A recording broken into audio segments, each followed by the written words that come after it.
म्हणजे ज्या वाहनांचा पृष्ठभाग हा मोठा असतो, मध्ये गेल्यानंतर तुम्ही त्यामध्ये चालू शकता, अशा वाहनांसाठी बसण्यासाठी वापरायचं गेट ऑन, तर उतरण्यासाठी वापरायचं गेट ऑफ, कारण की ऑनचं जे अपोजिट आहे ते आहे ऑफ. आता या ठिकाणी बघा, ट्रेनमध्ये बस, ओके, आता ट्रेनमध्ये बस यासाठी गेट नंतर ऑन वापरायचं मित्रांनो, गेट ऑन द ट्रेन.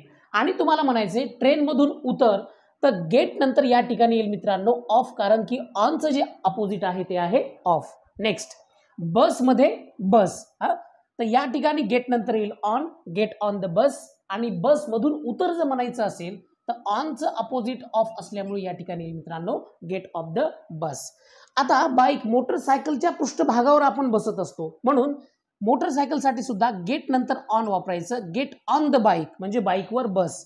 आणि उतरायचं असेल तर म्हणायचं गेट ऑफ द बाईक म्हणजे बाईकवरून उतर. आता राहिला प्रश्न छोट्या बंदिस्त वाहनांसाठी. आता कारच्या मध्ये जाऊन आपण बसतो मित्रांनो, बरोबर नाही? म्हणजे छोट्या बंदिस्त वाहनांसाठी बसणे या अर्थी गेट इन वापरायचं, तर उतरणे या अर्थी get out of the car असं यूज करायचं. आता या ठिकाणी बघा, कारमध्ये बस, तर गेट नंतर इथे मित्रांनो वापरा इन, गेट ऑन वापरायचं नाही.